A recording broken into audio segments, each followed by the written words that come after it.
بسم اللہ الرحمن الرحیم۔ فرمایا کہ خلوت یہی ہے کہ قلب کا تعلق سوائے خدا کے اور کسی سے نہیں ہونا چاہیے، بس یہ ہے سکون کی چیز۔ مگر آج کل لوگوں نے قلب کو مراد آباد کا اسلامی مسافر خانہ یا اسٹیشن بنا رکھا ہے کہ سب وہیں آ کر ٹھہرتے ہیں۔ بچھراؤں والے بھی، بریلی والے بھی، سہارنپور والے بھی۔ میاں قلب تو ایک ہی کے رہنے اور سمانے کی جگہ ہے، اور خداوند جل جلالہ کی ذات پاک ہے، اور جن کے قلب میں وہ سما گئی ہے ان کی یہ حالت ہو جاتی ہے کہ ان کو ہر ناگوار گوارا ہو جاتا ہے، اور وہ ان تعلیمات کا مصداق اور مظہر ہو جاتا ہے۔ گر مرادت را مذاق شکر است، بے مرادی نئے مراد دل بر است۔ اور فرمایا ناخوش تو خوش بود بر جان من، دل فدائے یار دل رنجان من۔ اور فرمایا نہ شود نصیب دشمن کے شود ہلاکت تیغت، سرے دوستاں سلامت کہ تو خنجر آزمائی۔ اس ملفوظ میں حضرت تھانوی رحمہ اللہ تعالی نے دل کی حالت کو بیان فرمایا ہے۔ فرمایا کہ یہ دل ہے، چھوٹا سا دل، اس میں ساری دنیا بھی سما جائے اور اللہ تعالیٰ کا تعلق اور اللہ تعالیٰ کی محبت بھی آ جائے، ایسا نہیں ہو سکتا۔ فرمایا کہ یہ کوئی اسٹیشن تو ہے نہیں مراد آباد کا، جیسے ہمارے ہاں خانے وال جنکشن تھا، جو بھی ریل گاڑی آتی ادھر آ کر کے رکتی تھی۔ فرمایا کہ مراد آباد والے بھی ادھر آ جائیں اور بریلی والے بھی ادھر آ جائیں اور سارے وہاں آ کر ٹھہریں اور پھر آگے کو جائیں۔ فرمایا یہ دل ہے، کوئی اسٹیشن نہیں ہے کہ اس میں ساری گاڑیوں کی جگہ آپ بنا لیں۔ فرمایا ایسا نہیں ہے۔ آج یہ جو شکایت عام طور پر کی جاتی ہے کہ نماز میں دل نہیں لگتا، نماز میں وسوسے اور خیالات آتے ہیں، اس کا سبب اور اس کی وجہ بھی تو یہی ہے کہ ہم نے دل کو ایک جنکشن بنا دیا، اسٹیشن بنا دیا، جو بھی آئے وہ ہمارے دل میں، جو بھی آئے وہ ہمارے دل میں، دنیا کے جو واقعات پیش آ رہے ہیں، جو حالات سامنے آ رہے ہیں، ان سب کا بسیرا ہمارے دل میں۔ یہ دل ہے، کوئی اسٹیشن تو ہے نہیں کہ ہر چیز اس میں سما جائے۔ اس میں اگر صرف ایک اللہ تعالیٰ کی محبت آپ پیدا کریں گے تو پھر نماز میں دل لگے گا، نماز میں سکون آئے گا، نماز میں لطف اور مٹھاس آپ کو نصیب ہوگا۔ اب تو حالت یہ ہے کہ دنیا جہان کی ساری خرافات ہمارے دل میں، سارے مصائب اور مشکلات کا بسیرا ہمارے دل میں، جہاں ہمارا تعلق ہے وہاں بھی، اور جہاں ہمارا کوئی تعلق اور ربط نہیں وہاں کی باتوں کو بھی ہم نے اٹھا کر اپنے دل میں جگہ دے دی۔ اب ہمارا دل کیسے اللہ تعالیٰ کی طرف متوجہ ہو اور کیسے ہمارا دل نماز کی طرف لگے اور کیسے خیالات اور وسوسے ہمیں نہ آئیں، ظاہر ہے جب ہمارے دل کی یہ حالت ہے تو جو ہی ہم نماز میں کھڑے ہوتے ہیں تو نماز میں ہر قسم کے وسوسے اور ہر قسم کے خیالات اور سوچیں اور تفکرات اور سارے مسائل ہمارے دل کو گھیر لیتے ہیں، ساری چیزیں دل میں آ جاتی ہیں سوائے اللہ کے۔ اللہ تعالیٰ باقی نہیں رہتے، اور رہیں بھی تو کیسے؟ اللہ تعالیٰ کی ذات ہمارے دل میں رہے بھی تو کیسے؟ ممکن کیسے ہے؟ ظاہر ہے ہم نے ہر چیز کو اپنے دل میں جگہ دے دی۔ مثال کے طور پر میں آپ سے پوچھتا ہوں، آپ ذرا پوری توجہ سے اور پورے انہماک سے میری باتوں کو سوچیں، سمجھیں اور مجھے جواب دیں۔ ایک مسلمان ہے، شادی کا موقع ہے، تو شادی کے جتنے بھی لوازمات ہیں ان کو کرنے میں اس کا خوب دل لگتا ہے، چاہے وہ مشکل ہیں چاہے وہ آسان ہیں، چاہے وہ کر سکتا ہے چاہے نہیں کر سکتا، چاہے اس کو گوارا ہیں چاہے اس کو ناگوار ہیں۔ مثال کے طور پر آج کل تو ہوٹل آ گئے، ہوٹل کا انتظام کرنا، اور جو لوگ اپنے گھروں میں یہ پروگرام کرتے ہیں اس کے لیے شامیانے لگانا، کناتے لگانا، کھانے بنانا، اور پھر بیٹی والے ہیں تو جہیز خریدنا اور اس کے لیے ایک ایک چیز کے لیے مارا پھرنا، پریشان ہونا۔ یہ سارے کام ہم دل لگا کر کرتے ہیں یا نہیں؟ ہمارا ان میں دل لگتا ہے کہ نہیں لگتا؟ اور پھر بیٹھ کر تبصرے کرتے ہیں، جی فلاں چیز ایسی، فلاں چیز ایسی، ہم وہاں گئے یوں ہوا، فلاں جگہ گئے وہاں یوں ہوا، فلاں نے یوں جواب دیا، فلاں کو میں نے یہ کہہ دیا، فلاں سے میں نے لڑائی کر لی، اور فلاں تو بہت ہی اچھا تھا۔ بڑے مزے لے لے کر کے یہ ساری گفتگو گھروں میں ہوتی ہے اور خوب دل لگتا ہے۔ تو جب ان میں دل لگتا ہے تو نماز میں دل کیسے لگے گا؟ چلو تھوڑا سا آگے چلتے ہیں۔ گھر میں موت ہو گئی، اب وہاں جو مسنون اعمال ہیں وہ تو ہم نے کرنے نہیں، اس کے علاوہ باقی جتنے کام ہیں خوب دل لگا کر کرتے ہیں، جتنی رسمیں ہیں اور جتنے رواجی چیزیں ہیں، حتیٰ کہ ان پر سرمایہ بھی ہمارا لگتا ہے، وقت بھی صرف ہوتا ہے، اور ہم بے عزت بھی ہوتے ہیں۔ کون سے پروگرام موت کے بعد ایسے ہیں جن میں لوگوں کے طعن و تشنیع کا انسان نشانہ نہ بنے؟ کوئی ایک پروگرام تو مجھے کوئی بتائے۔ ایک صاحب نے دعوت کی اور کھانے بڑے اعلیٰ قسم کے بنائے، حضرت تھانوی رحمہ اللہ تعالیٰ نے مثال دی ہے، اور پھر برتن ایسے جو دنیا میں نایاب تھے، ایسے برتن کبھی کسی نے نہیں دیکھے، تو کہا کھانے میں آؤ، جس کو جو برتن استعمال کرنے کا مل جائے وہ استعمال کرے، اور استعمال کرنے کے بعد ساتھ لے جائے، اور پھر دروازے پر کھڑے ہو کر ہر ایک کو کچھ نقدی رقم بھی بطور ہدیہ کے دی، اور آگے اپنے بندے بٹھا دیے، آج تو واہ واہ ہو جائے گی نا۔ لیکن مخلوق ہے کہاں چھوڑتی ہے۔ کسی نے کہا جی دیکھو یہ کوئی ایک پلیٹ دو پلیٹیں دینے کی ہیں، دینا تھا تو کوئی 5-7 برتن تو دیتا نا جی۔ کسی نے کہا جی دیکھو یہ اتنے پیسے دیے، اتنا مالدار آدمی تھا، اس کو کیا ہو جاتا ہمیں تھوڑے سے پیسے اور بھی دے دیتا، اس کو کیا مصیبت ہوگی، فلاں جگہ ہمیں بٹھا دیا، فلاں کھانا تو بہت اچھا تھا لیکن فلاں چیز تو کوئی کام کی نہیں تھی۔ اب ہو گئی تعریف، یہ تو چلو کسی درجے میں، لیکن یہ جو موت کے بعد کے سارے مسائل ہیں، کوڑے وٹے سے لے کر کل شریف تک، قرآن خوانی تک، اور اس کے بعد تیجا اور 7واں اور 40واں، اور پھر ماشاءاللہ اس کے بعد برسی، ہر سال خوب دل لگا کر کرتے ہیں نا جی، خوب دل لگتا ہے پوچھنے کرنے والوں سے، اور بڑی ہمت سے، بڑی محبت سے اور بڑے مزے سے کرتے ہیں۔ یہ کام کرنے والے لوگ، ان کا دل نماز میں لگے ممکن نہیں ہے، یاد رکھیں، ممکن نہیں ہے۔ یہ دل ہے چھوٹا سا، اس میں یا تو اللہ تعالیٰ کی محبت، اللہ تعالیٰ کا تعلق اور اللہ تعالیٰ کی عبدیت اور عبودیت اس میں آئے گی، یا پھر یہ خرافات آئیں گے۔ جب یہ آ گئے اور دل لگا کر ہم نے کیا تو نماز میں دل کہاں لگے گا؟ ممکن نہیں ہے جی۔ اس کا تصور کرنا بھی فضول اور حماقت ہے۔ اور جس کا دل لگتا ہے موبائل میں، دل لگا کر اس کو اٹھاتا ہے، اس میں پیسے ڈالتا ہے، اس کو دیکھتا ہے، اور جناب اس کو بار بار سنبھالتا ہے، آج کل تو جو حالت ہے جنون کی حد تک وہ ہم سب کے سامنے ہے، تو اس کا دل نماز میں کیسے لگے گا؟ اچھا پھر اس میں ہوتا کیا ہے؟ ساری دنیا کی خرافات اور گندگی اور غلاظت اس میں جمع کر دی ہے۔ اگر آپ اس کو دجال کہہ دیں، وقت کا دجال ہے، تو شاید یہ مبالغہ نہ ہو۔ حدیثوں میں بڑی سخت وعیدیں آئی ہیں، دجال آئے گا بچ کے رہنا، اور صاف صاف کہہ دینا میرا ایمان اللہ پر ہے، میں تمہیں نہیں مانتا۔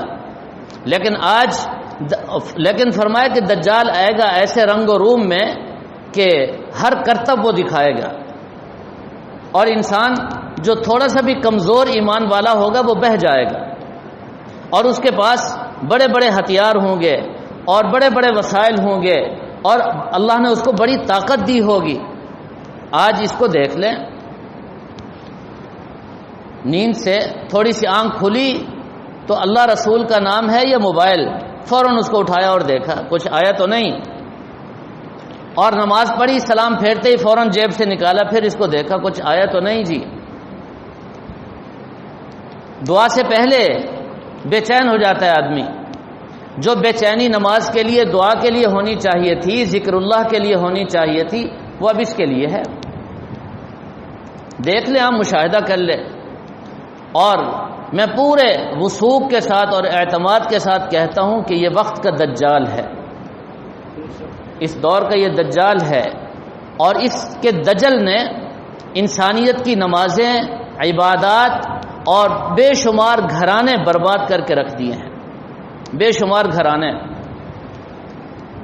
اب رات میں سفر میں تھا، میرے ساتھ یہ تھے، فون آ رہا تھا ایک صاحب کا، تو آواز صاف نہیں آ رہی تھی۔ میں نے کہا میں اپنے مقام پہ پہنچ کر بات کرتا ہوں۔ جب ان سے بات ہوئی تو رونگٹے کھڑے ہو گئے ان کی بات سن کر۔ 1 سال نہیں ہوا شادی ہوئی بیٹے کی، اور آتے ہی بیگم صاحبہ نے جو کرتوت اور جو تماشے کیے، الامان والحفیظ، میں ان کو بول نہیں سکتا ممبر پر بیٹھ کر۔ اور آخر میں کیا ہوا کہ بیٹے نے موبائل گھر میں رکھ دیا اور اس کو ریکارڈنگ پہ لگا دیا۔ جانے کے بعد بیوی نے 1 گھنٹہ بات کی اپنے دوست کے ساتھ، اور اس کو اس موبائل میں اس نے کہا، بیوی کہہ رہی ہے کہ یہ 2-4 دن میں اس کا جنازہ اٹھے گا، نہیں تو میں خود اس کو مار دوں گی اور اس کا وہ حشر کروں گی، یاد رکھے گا۔ بس آپ میرے فلاں پتہ نہیں کیا کیا فضولیات ہوتے ہیں۔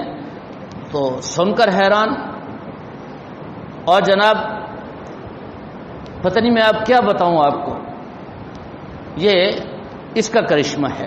گھر برباد ہو گئے۔ اور پھر وہ بتا رہے تھے کہ ہمارے علاقے میں، اور وہ کوئی علاقہ کوئی غیر نہیں ہے، ہمارا پاکستان کا وہ علاقہ ہے جو مذہبی علاقہ شمار ہوتا ہے، جہاں نیک لوگ بستے ہیں، نام نہیں لیتا میں، مناسب نہیں ہے۔ تو وہاں 3 واقعے خاندان میں ہو چکے۔ ایک بیوی نے اپنے شوہر کا عضو تناسل کاٹ دیا، غصے میں آ کر، وہ چھوڑتا نہیں تھا۔ پہلے دن آ کر کہا جی ماں باپ نے جبر کیا، میں تمہارے پاس، میرا تعلق تو فلاں کے ساتھ تھا، یہ رات ہی بتایا انہوں نے۔ اور دوسری فرمایا ادھر ہی کی خاتون نے شوہر کو باندھا، پہلے دودھ میں نشہ آور گولیاں ملا کر اس کو پلا دی، وہ بے ہوش ہو گیا، پھر اس کو چارپائی سے باندھا، باندھنے کے بعد اس کے گلے میں رسہ ڈالا اور جناب اس کو مار دیا، پھر ایسا حلیہ اور کیفیت بنائی جیسے اس نے خودکشی کی ہو، اور پھر شور مچا دیا۔ اور ایک عرصے تک تو پتہ نہیں چلا، بعد میں بڑی تحقیق کے بعد پتہ چلا کہ بیگم صاحبہ نے یہ سارا کچھ کیا ہے۔ تو اس سے بڑا دجال اور کیا ہوگا جی، جس نے گھروں کو تباہ کر دیا، جس نے انسانی سوچ اور فکر کو بدل ڈالا۔ آج نماز میں دل کیسے لگے گا، پڑھائی میں دل کیسے لگے گا؟ آج ہماری تعلیم کا معیار کچھ بھی نہیں ہے، صفر پر ہم پہنچ چکے ہیں۔ جناب یہ سائنسدان بنیں گے، ڈاکٹر بنیں گے، ڈاکٹروں کے دماغ خراب ہو گئے، ان کی ساری سوچ اور فکر تو موبائل میں گھس گئی، وہ مریض کو کیا دیکھیں گے، اس کو کیا نسخہ دیں گے، اور پھر وہاں تو چلو جان خطرے میں ہے، اور جس ملا کے ہاتھ میں آ گیا اس مولوی کا بھی بیڑا غرق ہو گیا، یہاں ایمان خطرے میں پڑ گیا۔ مولوی صاحب کی ساری سوچ تو اس میں گھس گئی، وہ مسئلہ کیا بتائے گا اور امت کو سمجھائے گا کیا، اور امت کی رہنمائی کیا کرے گا؟ حالات تو بڑے عجیب سے عجیب تر ہو گئے۔ اور پھر میرے اپنے ساتھی مجھ سے ناراض ہوتے ہیں، کہتے ہیں بہت سخت باتیں کرتے ہو تم اس کے بارے میں حقیقت کہتا ہوں، یہ جھوٹ نہیں ہے۔ آج سمجھ میں نہ آئے کسی کو، نہ آئے، کل میری یہ باتیں سمجھ میں آئیں گی اور سب کہیں گے واقعی سچ تھا۔ یہ بڑی تیزی سے حالات جو بگڑتے چلے جا رہے ہیں۔ آج ابھی چند دن پہلے مجھے ایک صاحب نے کہا، اب صورتحال یہ ہے کہ صرف یہ بات ہمیں معلوم کرنا پڑتی ہے بیٹی کے رشتے میں کہ جس لڑکے کے ساتھ رشتہ ہو رہا ہے اس کی 2-3 پہلے خفیہ رابطے اور تعلقات اور سب کچھ ہوتا ہے۔ اب ہم جائیں تو کہاں جائیں جی، رشتے کیسے کریں؟ یہ کیا ہے جی، یہ تعلقات کہاں سے آ گئے؟ پہلے گھروں سے نکالا تعلیم کے نام پر، اور اب یہ دجال ہاتھوں میں دے دیا، اور اس کے دجل اور اس کے فریب نے اور اس کی چمک دمک نے اور اس کی نورانیت، کیا نورانیت ہے، اور اس کی دھوکہ دہی نے سب کے ذہنوں کو برباد کر کے رکھ دیا۔ ذہنوں میں پختگی ہے نہیں، دین اور ایمان مضبوط نہیں ہے، اعمال صالحہ کا پتہ نہیں ہے، اخلاق نبوت کا احساس بھی نہیں ہے، حاصل ہونا تو دور کی بات ہے۔ تو پھر یہی کچھ ہوگا جو کچھ ہمارے سامنے ہے۔ تو نماز میں دل کیسے لگے گا؟ میرا سوال تو یہ ہے نا۔ اور اگر آگے چلیں اپنی دوسری جنس کی طرف، خواتین، اب خواتین سے جا کے پوچھیں غمی ہو خوشی ہو، جو بھی حالت ہو، وہ بناؤ سنگھار دل لگا کر کے کرتی ہیں، اور ان کو دنیا کی چیزوں سے کتنی محبت ہے، کتنا ان کا تعلق ہے سونے چاندی سے، مال و دولت سے، گھر کی چیزوں سے۔ اور پھر اس سے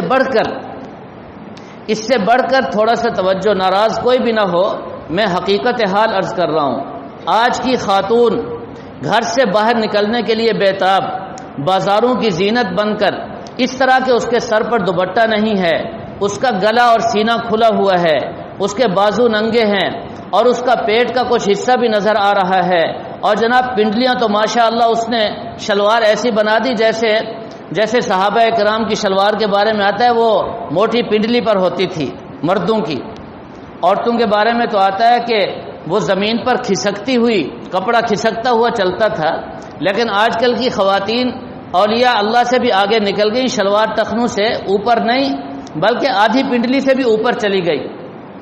اس کیفیت میں وہ بازار پھرنے کے لیے بیتاب اور بے چین۔ اب ایسی عورت کا دل جب ان چیزوں پہ لگتا ہے تو مجھے بتائیں اس کا دل نماز پہ کیسے لگے گا؟ اس کا دل نماز میں کیسے لگے گا؟ یہ سوچنے کی بات ہے۔ اولاً تو نماز ہوگی نہیں، اگر ہوگی تو وہ ساری نماز اول تا آخر وساوس، خیالات اور پتہ نہیں کہاں سے کہاں تک انسان پہنچے گا، نہ اس کو یہ پتا کہ میں نے پڑھا کیا ہے، طوطے کی طرح رٹے ہوئے الفاظ گزر گئے تو گزر گئے، نہ گزرے تو نہ گزرے، بس سلام پھیرنے کے بعد جو ایک ترتیب ہے بس بھاگ گیا، جی ہو گیا سب کچھ۔ یہ حالات ہیں، تو دل کیسے لگے؟ دل تو چھوٹا سا ہے، یہ کوئی اسٹیشن نہیں ہے، میں نے آپ کو پہلے عرض کیا۔ اس دل میں ایک اللہ کی محبت ہو، ایک اللہ تعالیٰ کی ذات کا تعلق ہو، دل میں صرف ایک ذات کا استحضار ہو۔ اسی استحضار کو پیدا کرنے کے لیے جناب رسول اللہ صلی اللہ علیہ وسلم نے جو ہمیں تعلیمات دیں، صبح اٹھتے وقت دعا پڑھو، الحمدللہ الذی احیانا بعد ما اماتنا والیہ النشور، ہے نا جی۔ پھر اس کے بعد جب آپ اٹھیں بیت الخلاء قضاء حاجت کے لیے آدمی جاتا ہے تو سب سے پہلے فرمایا کہ بایاں پاؤں اندر رکھو، اللہم انی اعوذ بک من الخبث والخبائث، وہاں سے واپس آؤ، غفرانک الحمدللہ الذی اذهب عنی الاذى وعافانی۔ اس کے بعد پھر نماز ہے، نماز تو سارا ہی اللہ کا ذکر ہے۔ نماز سے فارغ ہونے کے بعد کھانا ہے، کھانے میں سب سے پہلے بسم اللہ، کھانے کے بعد پھر الحمدللہ الذی اطعمنا یا الحمدللہ الذی اطعمنی ھذا ورزقنیہ من غیر حول ولا قوہ، حدیث شریف میں یہ دعا آتی ہے، یہ دعا پڑھیں۔ اس کے بعد آپ گھر سے نکل رہے ہیں، پھر دعا ہے۔ اب احادیث میں دیکھیں بسم اللہ توکلت علی اللہ کم از کم پڑھنا ہے نا، پھر آیت الکرسی کے فضائل ہیں، پھر بازار میں آپ داخل ہو رہے ہیں چوتھا کلمہ ہے، پھر آپ تجارت کے لیے جا رہے ہیں سورہ اخلاص کی تلاوت ہے، درود پاک ہے، اللہ تعالیٰ کی طرف رجوع ہے، پوری تجارت سنت کے مطابق، یہ سارا اللہ تعالیٰ کا دھیان، اور سارے کاموں سے فارغ ہو کر پھر آپ دوپہر کے کھانے میں آئے، پھر اللہ کا ذکر، نماز میں آئے پھر اللہ کا ذکر، سارا دن تو اللہ کا ذکر ہے، اور رات کو جب سو رہے ہیں تو پھر دعا ہے اللہم باسمک اموت و احیا۔ تو صبح سے لے کر شام تک دل میں کس کو بسانا ہے؟ اب جب نماز میں آپ آئیں گے تو کون ہوگا؟ کوئی بھی نہیں ہوگا پھر، لیکن یہ کیفیت تو ہو نا، ہمیں سمجھ تو آئی یہ بات۔ اچھا پھر تھوڑی سی تکلیف ہو گئی، ہاتھ اٹھ گئے دعا کے لیے، غلطی ہو گئی، ربنا ظلمنا انفسنا، اپنا ایمان خطرے میں نظر آیا، ربنا لا تزغ قلوبنا، دنیا کی خیر چاہیے تھی، ربنا آتنا فی الدنیا حسنہ۔ قرآن پاک کی دعائیں آپ دیکھیں کتنی دعائیں ہیں، اگر ان سب کا استحضار اور ان سب کا انسان مذاکرہ کرے اور بار بار ان کو دہرائے تو دل میں کون آئیں گے؟ اللہ تعالیٰ آئیں گے۔ اس کیفیت میں پھر جب نماز ہوگی تو اس نماز کا مٹھاس اور لطف اور مزہ اس کے کیا کہنے۔ اور اگر ہمارا دل اسٹیشن بن جائے، اس میں گانے بجانے کی محبت بھی ہے اور بری عورتوں کو، گندی عورتوں کو دیکھنے کی محبت بھی ہے، اور پھر ہمارے دل میں عجیب تڑپ ہے کہ ہر وقت گانے کی گونج ہمارے کانوں میں بجتی رہے، اور پھر اس کے ساتھ ساتھ ہمارے دل میں فیشن کی محبت بھی ہو، مال و دولت کی محبت بھی ہو، اور پھر غمی خوشی کے مواقع میں رسم و رواج وہ ہم دل لگا کر خوب محبت سے کرنے والے ہوں، تو پھر ہماری نماز وسوسوں کے نظر نہیں ہوگی تو ہماری نماز کیا نماز ہوگی؟ ذرا سوچیں تو صحیح نا۔ یہ میں ایسے آپ حضرات کو باتیں نہیں کر رہا، درد دل سے کہہ رہا ہوں، ان کو سوچیں، بار بار سوچیں۔ اور اگر ایسی نمازیں ہم لے کر کے گئے تو کیا ملے گا؟ نماز پڑھتے ہیں، دعا مانگتے ہیں، اور پھر شکایت کرتے ہیں قبول نہیں ہوتی۔ ہم نے کیسی نماز پڑھی، کبھی اس پر غور کیا ہم نے؟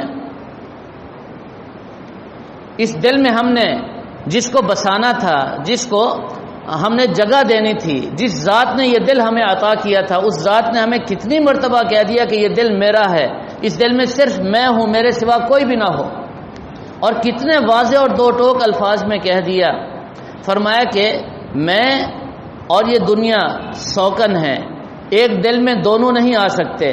فرمایا جس دل میں اللہ ہوں گے اس دل میں دنیا نہیں ہوگی، اور جس دل میں دنیا ہوگی اس دل میں اللہ تعالیٰ نہیں ہوں گے۔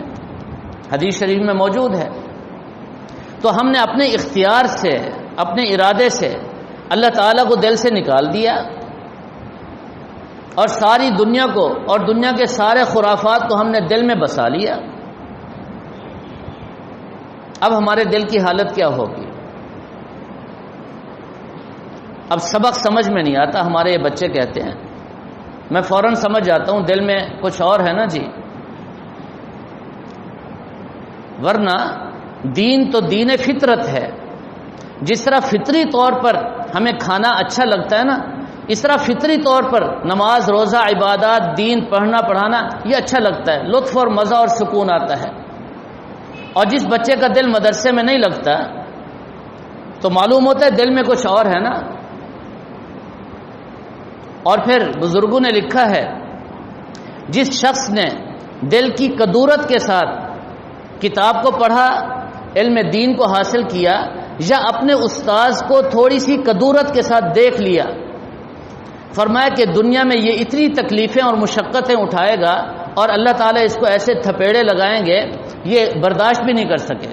کیوں کہ دین کا علم اور دین کی کتاب اور دین کا معلم اور استاد اس کے سامنے اس نے اپنے دل کو جیسے ہونا چاہیے تھا ویسے بنا کر پیش نہیں کیا۔ اس کے اثرات ہیں۔